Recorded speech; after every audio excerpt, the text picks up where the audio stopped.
Most people think trauma is a loud event, a crash, a scream, a visible scar. But for some of us, trauma wasn't something that happened, it was something that didn't.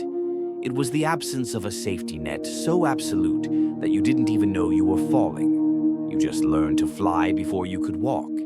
If you've ever been told you're the responsible one, the old soul, or the one who never breaks, I want to talk to you about the hidden cost of being the child who was never protected. You weren't born strong. You were drafted into a war you didn't know you were fighting, and your maturity was actually your first act of survival. Because when you are never protected as a child, you don't grow up feeling unsafe all the time. You grow up feeling like safety is something you must earn. Protection in childhood is supposed to be like oxygen, vital, but invisible. When a child is truly protected, they have the luxury of being messy. They can fail, they can cry, and they can be blissfully unaware of the electric bill or the tension in their parents' marriage. Someone else is holding the perimeter. But when that protection is missing, the child's nervous system undergoes a radical recalibration. You became a human barometer.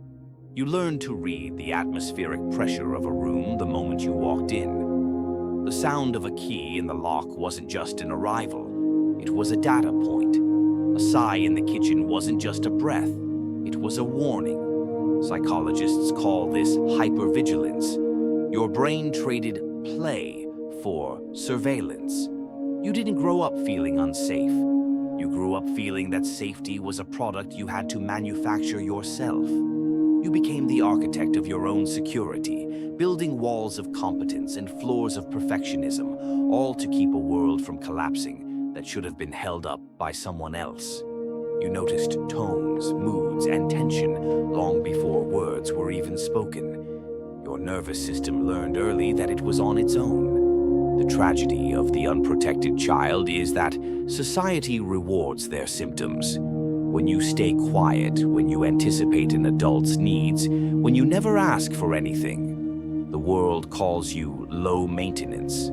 They call you a dream child. Adults looked at you and said, "You're so mature for your age."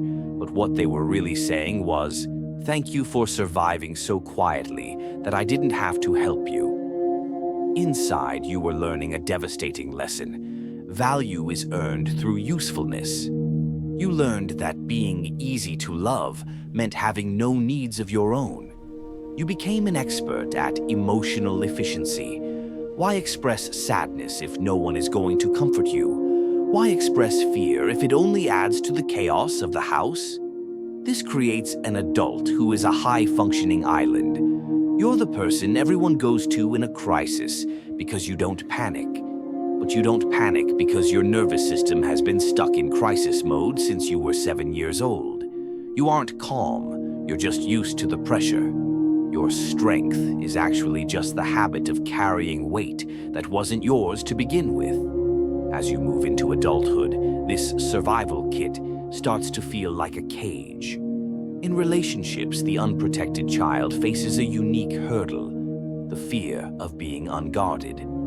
Because you grew up believing you had to earn your place, receiving care feels like a debt. When someone tries to protect you or hold your weight, your system flares up. It feels like a trap. You think, if I let them see I'm struggling, I lose my value. If I depend on them, I'm vulnerable to the same abandonment I felt as a kid. You might find yourself dating people who need fixing or saving. This isn't an accident. As long as you are the protector, you are in control.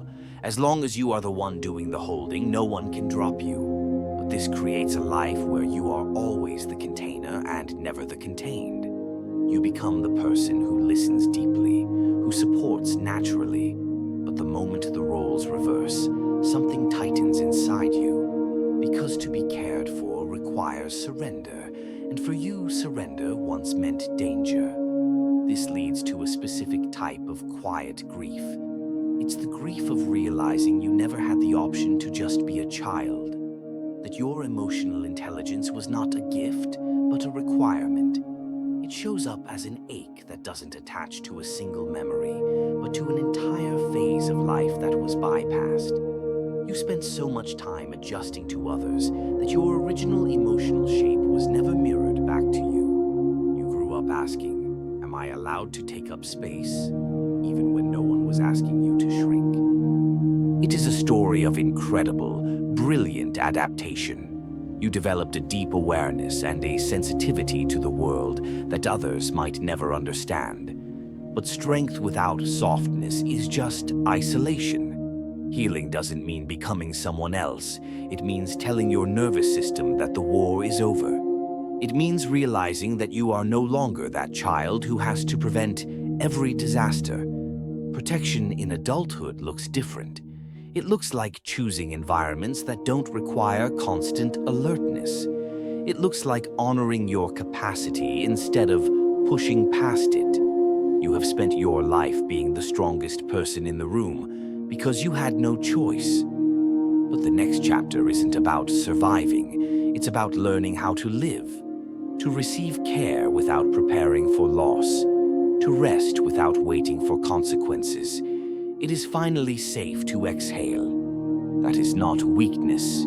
That is the beginning of your life.